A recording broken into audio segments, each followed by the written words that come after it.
அண்மை செய்தியை பார்த்துக் கொண்டிருக்கிறோம். கோவை மதுரை மெட்ரோ திட்டங்களுக்கு ஒப்புதல் அளிக்க வேண்டும் என்று எதிர்க்கட்சித் தலைவரும் அதிமுக பொதுச் செயலாளருமான எடப்பாடி பழனிசாமி பிரதமரிடம் கோரிக்கை வைத்ததாக தகவல் வெளியாகியிருக்கிறது.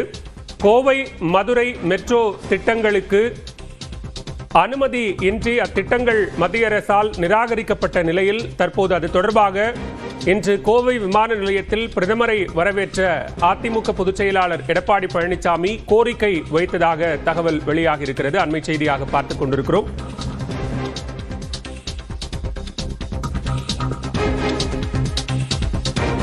கோவை மற்றும் மதுரை மெட்ரோ திட்டங்களுக்கு ஒப்புதல் அளிக்க வேண்டும் என்கிற கோரிக்கையை அதிமுக பொதுச் செயலாளர் எடப்பாடி பழனிசாமி பிரதமர் நரேந்திர மோடியிடம் கோவை விமான நிலைய சந்திப்பின் போது முன்வைத்ததாக தகவல் வெளியாகி இருக்கிறது. கூடுதல் விவரங்களோடு இணைகிறார் செய்தியாளர் பாலாஜி பாஸ்கர். பாலாஜி, விவரங்கள்.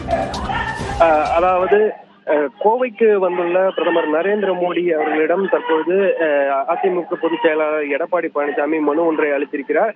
அதில் குறிப்பாக ஜிஎஸ்டி 2.0 பிறகு அதில் மேலும் சில திருத்தங்கள் செய்து அதில் குறைக்க வேண்டும், மேலும் கோவை விமான நிலையத்தை விரிவாக்கம் செய்ய வேண்டும் மற்றும் கோவை ராமேஸ்வரம் ரயில் பாதையை புதிதாக அமைக்க வேண்டும், மேலும் கோவையிலிருந்து பெங்களூரு செல்லக்கூடிய இரவு நேர ரயில்கள் அமைக்க வேண்டும் உள்ளிட்ட கோரிக்கைகளை விடுத்துள்ளார். அதிலும் குறிப்பாக மதுரையிலிருந்து கோவைக்கான மெட்ரோ ரயில் திட்டத்தை செய்ய வேண்டும், அதையும் விரைவாக செய்து முடிக்க வேண்டும்.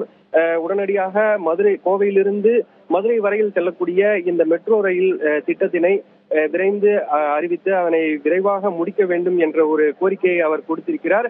இது மிக முக்கியமாக பார்க்கப்படுகிறது. விவரங்களுக்கு நன்றி பாலாஜி.